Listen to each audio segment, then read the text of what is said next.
내가 백성 앞에 세울 법규는 이러하니라.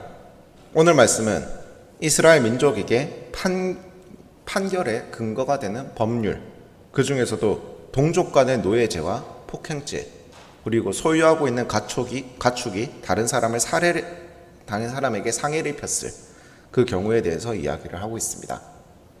그렇다면 당시 이스라엘 사람들은 이러한 경우에 어떠한 판결을 내렸는지, 어떻게 판결을 내렸는지 한번 우리가 살펴봅시다. 2절을 보면 이렇게 말을 하고 있습니다. 네가 히브리 종을 사면 그는 6해 동안 섬길 것이요 7째에는 몸값을 물지 않고 나가 자유인이 될 것이며. 노예제도는 동서를 막론하고 그리 어렵지 않게 찾아볼 수 있는, 역사 속에서 어렵지 않게 찾아볼 수 있는 그런 슬픈 역사입니다. 하지만 그 어떤 노예제도에도 6년간만 노예를 하고 7년째에는 자유를 주어라라는 그런 규정은 찾아볼 수가 없습니다. 이는 후에 레위기에 가서 더 자세히 풀어지게 되어서 안식년과 희년의 개념의 근간이 됩니다. 물론 보다 근간이 되는 것은 지난 20장 십계명에서 다루었던 안식일의 개념이 될 것입니다. 그리고 상상해 보건대 이렇게 노예로 있다가 해방되어진 그 사람은, 그리고 그 사람을 보게 된 이스라엘 백성들은 출애굽을 다시 한번 떠올리는 계기가 되지 않았을까라는 그런 생각을 해봅니다. 그리고 그 종을 해방할 때 종의 상태에 따라서 3가지로 나누어집니다. 첫째, 종이 들어올 때도 나갈 때도 배필이 없는 경우, 혼자서 들어왔다가 혼자서 나가게 되는 경우. 그리고 두 번째, 종이 이미 결혼을 한 상태로 들어왔던 그런 경우. 그리고 마지막으로 3번째, 종이 된 후에 주인이 맺어준 짝과 결혼을 한 경우. 이렇게 3가지 경우로 나눠지는데 첫째와 둘째 경우에는 크게 다르지 않습니다. 종으로 들이게 되었던 그 상황 그대로 다시 이 사람은 나가게 될 것입니다. 혼자서 들어왔다면 혼자서 나가게 될 것이고, 가족과 함께 들어왔다면 가족과 함께 나가게 될 것입니다. 종이 된 지 7년째가 되는 해에 그렇게 종이 되었던 모습 그대로, 그때 당시 상황 그대로 다시 이 사람은 자유인이 될 것입니다. 하지만 3번째 경우에는 동일한 상태로 나가야 하기 때문에 문제가 생깁니다.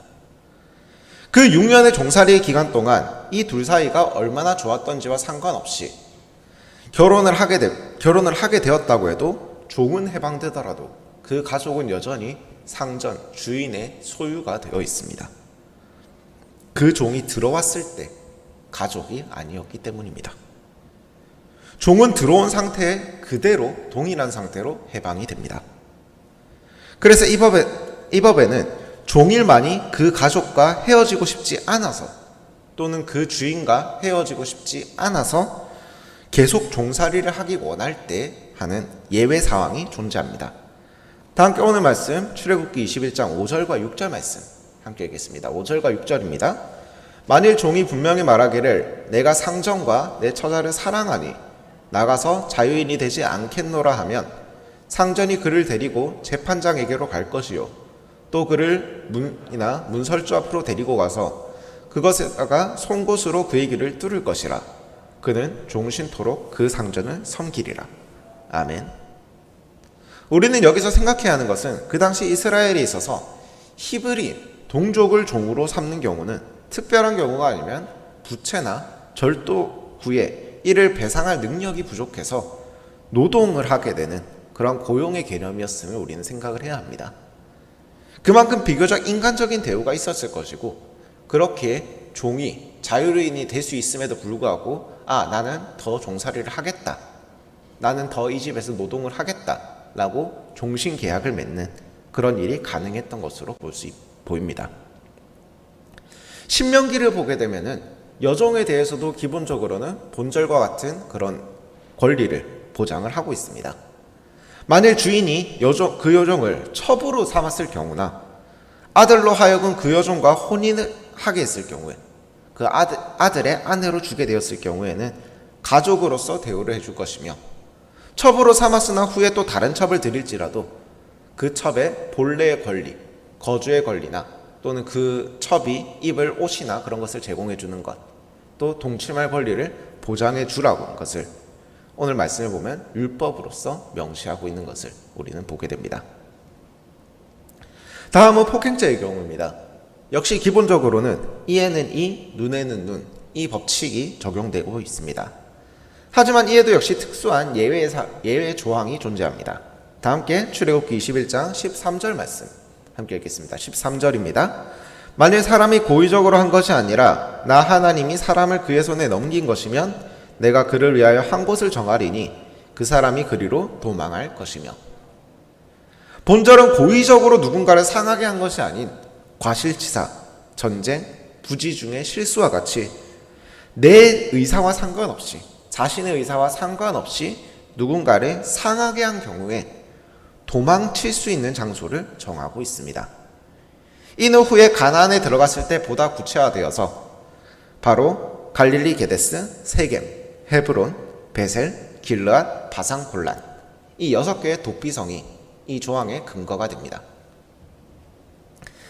누군가를 죽인 자는 죽음으로 사죄하라고 한 것도, 타의로 인해 죽였을 경우에 도망할 장소를 주시는 것도, 이를 하나님이 사람을 그의 손에 넘긴 것이라고 하나님께서 표현하신 것도 모두 한 가지 의도에서 비롯되었습니다. 바로 생명은 고귀한 것이며 그 고귀한 생명은 사람의 뜻이 아닌 하나님의 뜻에 달려 있다라는 말입니다. 사람이 서로 싸우다가 임신한 아내를 쳐서 낙태하게 하였으나 다른 해가 없으면 그 남편의 청구대로 반드시 벌금을 내되 재판장의 판결을 따라 낼 것이니라. 그러나 다른 해가 있으면 갑대 생명은 생명으로 눈은 눈으로 이는 이로 손은 손으로 발은 발로 된 것은 된 것으로 상하게 한 것은 상함으로 때린 것은 때림으로 갚을지니라. 아멘. 본절의 해석에 대해서는 많은 말들이 있습니다. 그런데 가장 인정받는 해석으로는 외부에서 충격으로 인해 조산하게 되었을 경우라고 해석을 하는 것을 많이 찾아볼 수 있습니다. 그 경우에는 벌금으로 처벌하되 그 과정에서 산모나 태아에게 다른 해가 있었을 경우, 오늘 말씀에서 나오는 것처럼 어딘가 다쳤거나 또는 목숨을 잃었거나 그렇게 되었을 경우에는 생명은 생명으로, 눈은 눈으로, 이는 이로, 손은 손으로, 발은 발로, 된 것은 된 것으로, 상하게 한 것은 상함으로, 때린 것은 때림으로 보상하게끔 하였다는 것으로 보입니다. 이러한 법률적인 보호는 7년째 놓아주라는 규정과 함께 폭행으로부터도 종들을 보호하는 모습을 우리는 볼 수 있습니다. 만일 주인이 종을 쳐서 죽인 경우에 주인 역시 사형을 선고받았고, 눈이나 이같이 상해를 입혔을 경우에는 종에게 아무런 조건 없이 자유를 주어라는 하나님의 차별 없는 하나님의 공평함을 우리는 바라볼 수 있었습니다. 다음으로 말씀을 통해 만나는 법률 규정은 가축과 그 주인에 관한 법률입니다. 이러한 법률을 굳이 명시한 것은 가축 역시 하나님의 피조물이며 그 율법의 대상에 들어가며 하나님 앞에서 우리 역시 특별한 것 없는 하나의 피조물이라는 것을 보여주는 듯합니다. 가축이 만일 사람을 들이받아서 누군가를 해야 했을 경우에 그 책임은 어디에 있을까요? 율법은 1차적인 책임은 가축이 지도록 하고 있습니다. 그렇게 들이받은 가축은 돌로 쳐서 죽이되 그 임자, 그 주인에 대해서는 형벌을 원하는 것이 기본적인 법률로 제정하고 있습니다. 하지만 이에도 역시 예외의 조항이 존재합니다. 함께 29절 말씀 보시겠습니다. 29절입니다. 소가 본래 받는 버릇이 있고 그 임자는 그로 말미암아 경고를 받았으되 단속하지 아니하여 남녀를 막론하고 받아 죽이면 그 소는 돌로 쳐 죽일 것이고 임자도 죽일 것이며. 가축의 훈련은 본래 그 가축의 주인의 책임입니다. 만일 그 가축에 원래 그러한 성질이 있었고 경고를 받아 주인이 알고 있었음에도 이를 단속하지 않아 사건이 일어났다면 주인에게도 그 죄를 물어야 함을 성경은 분명히 명시하고 있습니다. 단 그렇다고 해도 주인이 직접 죽인 것은 아니기 때문에 율법에 명시된 생명에 대한 속전을 아들, 딸, 남종, 요종 등 누구를 받았는지를 따져서 내므로써 용서를 받을 수 있었습니다. 그 외에도 구덩이를 방치해 다른 이의 가축을 해야 했을 경우와 소와 소가 서로 부딪혀 한쪽이 죽었을 경우 등 다양한 경우에 대해 하나님께서 규례를 정하셨고 이스라엘 백성들에게 십계명과 함께 내려주시며 지키게 하라고 말씀을 하십니다. 그리고 이 모든 일의 배경에는 생명의 주관자가 다른 누구도 아닌 하나님이심을 보이고 있습니다. 모든 생명은 오직 하나님께로부터 기원하게 됩니다. 그렇기에 누군가의 생명을 함부로 나의 소유로 할 수 없고 해하여서도 안 되고 종은 물론 가축 역시 마찬가지입니다.